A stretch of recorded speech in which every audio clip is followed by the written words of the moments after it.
المجاہد من جاہد نفسہ فی طاعت اللہ۔ میرے بھائی دوستو، نبی اکرم صلی اللہ علیہ وسلم نے فرمایا اصل اور حقیقی جہاد یہ ہے بندے کا کہ اپنے نفس کے خلاف جہاد کرے، اپنے رب کے حکموں کو سامنے رکھے، نبی کی اطاعت کرے اور اپنے نفس کی مخالفت کرتے ہوئے نفس کے خلاف جہاد کرے۔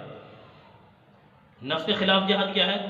کہ انسان سمجھتا ہے، دل کرتا ہے بھئی نماز نہیں پڑھنی، تو انسان اپنے نفس کے اور اپنے دل کی اس خواہش کے خلاف جہاد کرے، فوراً مسجد میں آئے۔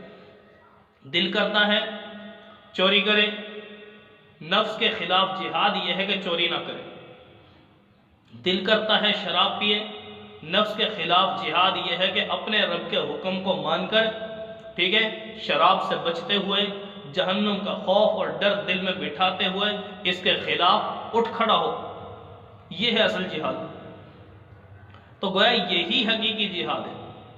تو اس لیے میرے بھائی دوستو، نبی اکرم صلی اللہ علیہ وسلم کی تعلیمات کے مطابق ہمیں اپنی زندگیوں کو ڈھالنا ہوگا، ٹھیک ہے، یہی اصل جہاد ہے۔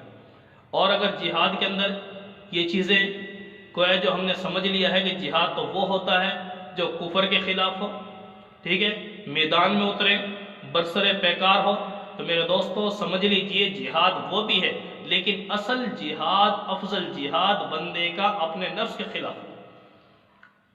ورنہ بابا بلے شاہ کا ایک شعر ہے نا مشہور، جو فرماتے ہیں کہ نفس تے چھری پھیر دے نہیں، دمبے کیتی جان دیو۔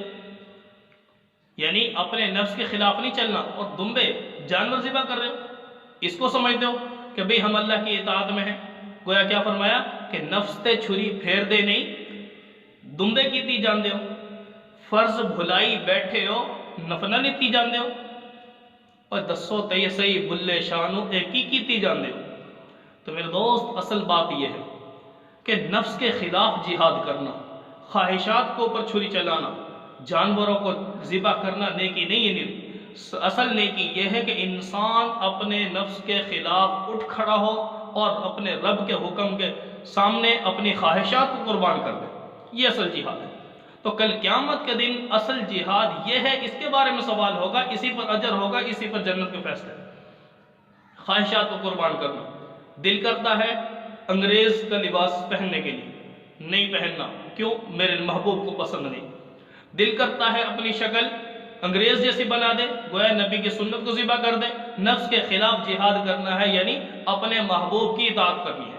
تو اس طرح اگر ہم عملی میدان میں اتریں گے، محبوب کے قریب ہوں گے، تو انشاءاللہ العزیز اللہ رب العالمین کل قیامت کے دن نبی کے سامنے ہمیں سرخرو فرمائیں گے اور جنت میں بہترین مقام بھی نصیب فرمائیں گے۔